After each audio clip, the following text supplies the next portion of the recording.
So there's a group in the United States called the Uncommitted National Committee, the Uncommitted National Movement, I should say. And they're a political organization, much like all the other political organizations you've heard of: Our Revolution, Black Lives Matter, the Sunrise Movement. Much like these movements, once they get their 15 minutes of fame, once they, get exposure and really have this, interesting message that cultivates more people, the minute they get to the top is when they start swinging and missing. And this is happening for them, much like all the other, regarded political movements and actions that we have seen blow up in our faces. So they came out with this tweet here saying that Project 2025, here we go again, Trump's Project 2025 isn't just a policy, it's a blueprint for more violence and repression, both in Palestine and here in the United States. Trump's allies are openly pushing for the destruction of Palestinian human rights and silencing those who fight back. And considering we just showed the continued aftermath, the continued destruction of what little is left of Gaza, and they're just bringing up this statement right now to try to co-opt Project 2025, which is the new fear tactic of the Democratic Party, already makes me think, without even watching this, already makes me think that they've already co-opted to the Democratic base. Much like Our Revolution, the Bernie Sanders project that was supposed to, challenge the status quo. We were going to challenge the billionaire class. Well, how are you going to challenge the billionaire class when Bernie Sanders caved to the billionaire class like a lost little puppy who got his balls cut off? Because that's what happened. Bernie Sanders caved to the establishment that he railed against for so many years, which only proved that he was either two-faced and showing his true colors, or they got to him by blackmailing about his wife and fortunes and his dealings with universities. So this makes me think that one of two things is happening here. Either we're about to see their true colors and realize that this is just another fabrication of Democratic ploys to try to convince, younger independents and people that are outside the norms of politics to get cultivated into the Democratic Party. Or they just got blackmailed and now they got to do damage control to stay face. So listen to this. This is just how co-opted this is. Something clever Project 2025 did was put forth an objectively insane document that is so extensive, it's hard to actually conceptualize individual parts, effectively saturating a very real threat. So today, I wanted to talk about the specific ways Trump and Project 2025 would be disastrous for Palestinian human rights. First, can we just burst the bubble for people to realize that Trump has nothing to do with Project 2025? Not at all whatsoever. People want to associate with Trump with 2025 because that's the new fear tactic. That's the only way they can demolish someone that they've cultivated to be kind of this invincible man, avoiding 2 assassination attempts, avoiding all these trumped up charges that are against him. What can we do left? What can we do left to try to diminish the likeness of a character like Donald Trump? They're trying to associate him with this publication that was first originated in the 1980s. Ronald Reagan and his administration first came to writing this Project 2025. And all it is a bunch of snippets from former politicians over the years coming up with suggestions of certain policies, certain enactments that could be established in 2025. And by the way, the people that are fear-mongering you about 2025, something that United States politicians have written up to enact in America, are brought to you by the people in support of Project 2030, which I always state is the most ironic thing about this. The people that are screaming the loudest for 2025 and how devastating it's going to be for America are the same people that are on side with the WEF's Great Reset plan.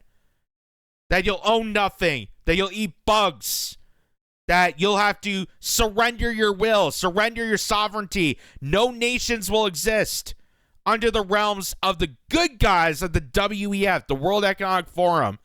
Klaus Schwab will be the commander, ruler with an iron fist and love and support everybody. You'll own nothing. Be happy. Those are those same people that are scaring you with Project 2025. Just note that. As a Palestinian American, the current administration's handling of this genocide has been beyond enraging and demoralizing. But the reality is that it can get worse. Nobody wants a Trump presidency more than Netanyahu. How is it going to get more worse? How is it getting more worse? There's absolute destruction. It's uninhabitable, unlivable. People are seeking survival. They are so desperate to seek an ounce of survival under the reign of Israeli warmongering. They're so desperate. What? How can it get more worse? How can it get more worse with Donald Trump than the current administration that's currently committing genocide? Again, this sounds more like a co-opted piece. This sounds more like Kamala Harris or the Democratic establishment got to this group and made them an offer they couldn't refuse. Either it was they blackmailed them into compliance, or we're really seeing the true colors of this political organization that just seemed to come out of nowhere and really showcasing the fact that they want to co-opt more people into the Democratic establishment that screwed over the most people. The same way our revolution did the exact same thing. Black Lives Matter. Did it really actually help Black lives get better in America? Not really. But thanks to them, we got a bunch of riots, a bunch of, murals of George Floyd, and the head chief scammed people millions of dollars for her own penthouse. So, I guess the Black lives kind of matter. They kind of matter because we needed their money to scam them to think that they care.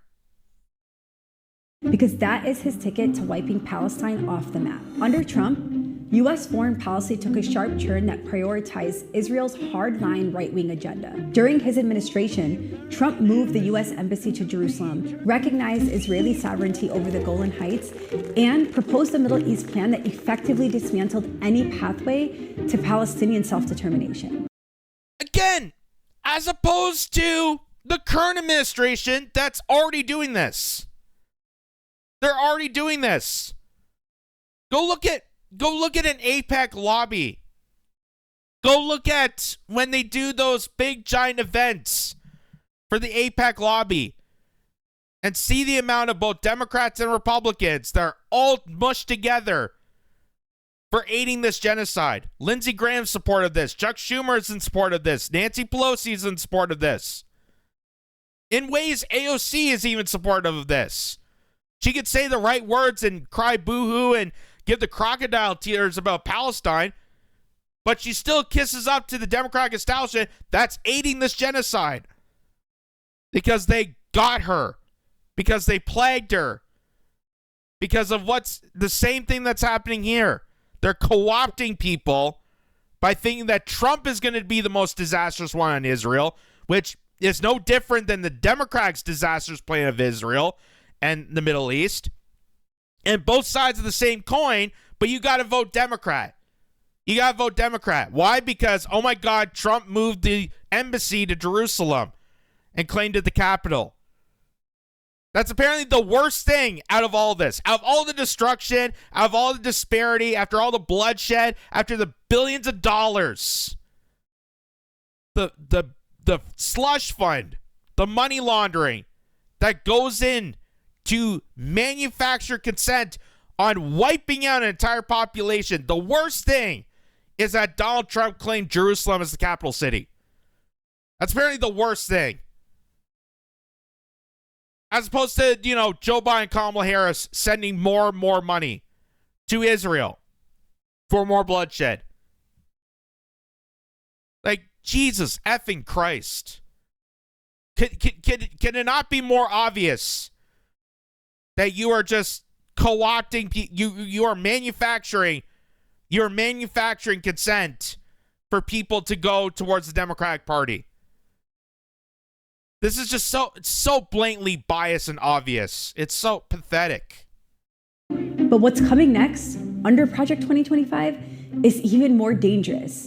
This initiative promises to cut all humanitarian aid to Gaza and the West Bank, effectively closing off not just the meager resources getting in, but one of the only points of contact Gaza has with the outside world. There cannot be, between Jordan and Israel, within a few miles of Tel Aviv or Jerusalem or Haifa, there cannot be a state run by Palestinians because... David Friedman, Trump's former ambassador to Israel, is pushing for the annexation of the West Bank and has openly advocated for expelling Palestinians from Gaza, making it clear that there's no place for Palestinians in their own land. In Gaza's... Again, they're wiped out right now. Under Joe Biden's administration, under the current administration, they are completely wiped out. Democrats are saying the exact same thing. That we can't have Palestinians have their own territory. The exact same thing. You know why? Because AIPAC and the Zionist Project buys out all politicians. They bought out and cultivized as many people as possible to make it look like that it's an equal opportunist. Oh, look, we got some conservative, that agree with right wing, and we also got some, secular lefties that also are in favor of Israel. But is Israel really a secular haven? God, no.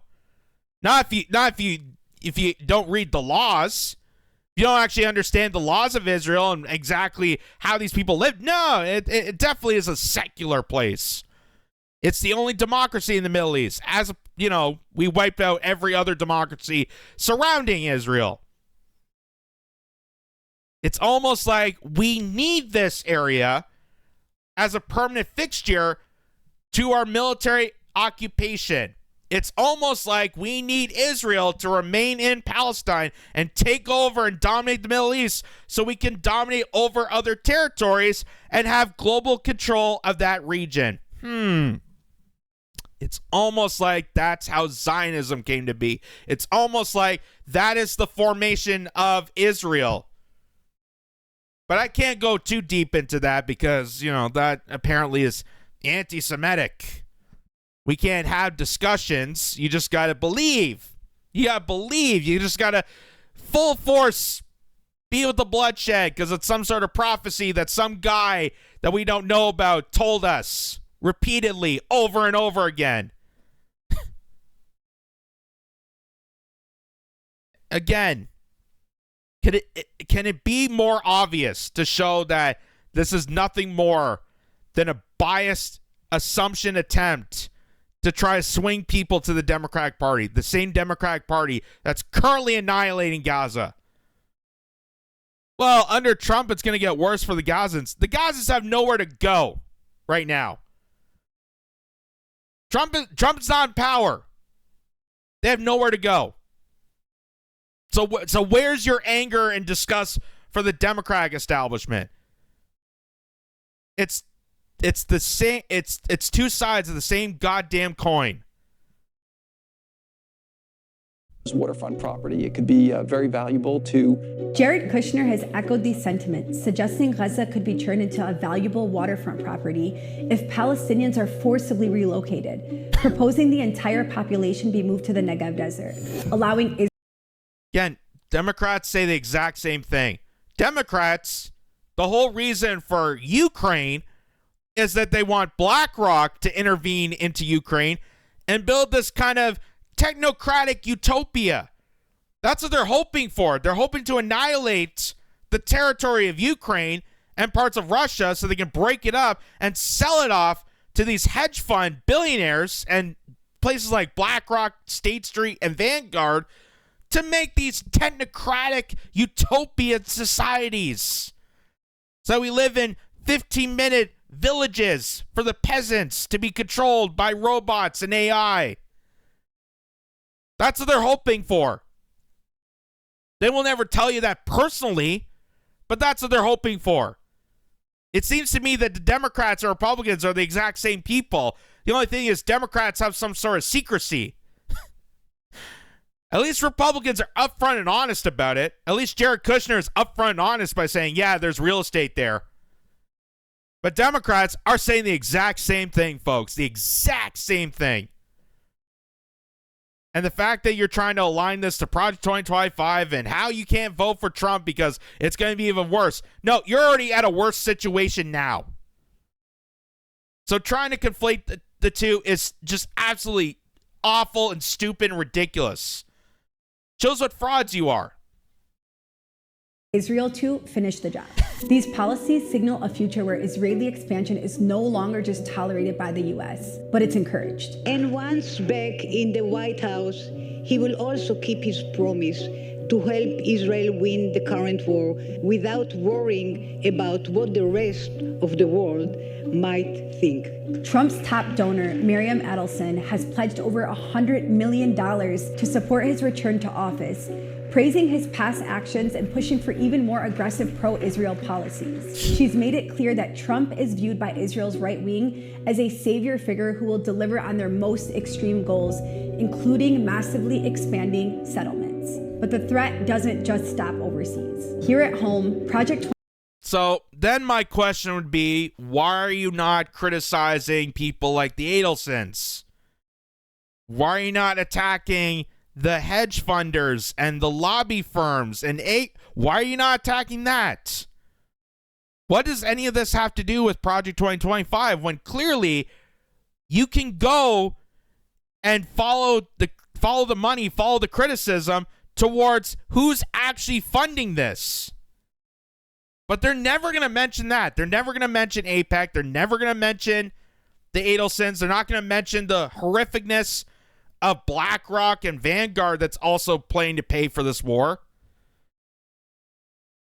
But no, it's the opportunity to hit at Trump. And if we can link that to 2025 somehow, perfect. Then we could say it's a lot worse under this agenda. The same agenda that these people support of 2030, which will wipe out a lot more of these communities.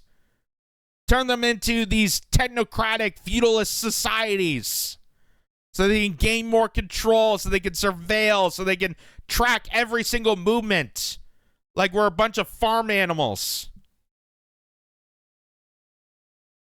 2025 would severely limit activism by revoking legal protection for human rights organizations and criminalizing protests against Israeli policies, undermining our First Amendment and silencing the few voices advocating for Palestinian rights. Who will be elected in November is clear. It's Trump or it's Harris. And we have to orient less towards who is the better candidate. Yeah, it's very important to decide in November. Censorship or censorship?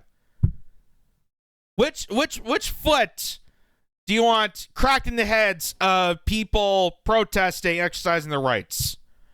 Do you want the man's foot or the woman's foot? Because either way, they're both for censorship. They're both going to take away your First Amendment rights. That's a fact. So to align this as some sort of vitriol that you have to vote one side or the other, or one side's less evil, again, all this is doing is exposing that this organization is just completely, just swing and miss. They've completely fallen on themselves, and it makes me now question the legitimacy of an organization like the Uncommitted. Because it sounds like you're very committed to a certain politician. You're very committed to a certain political party, committed to one side of this duopoly.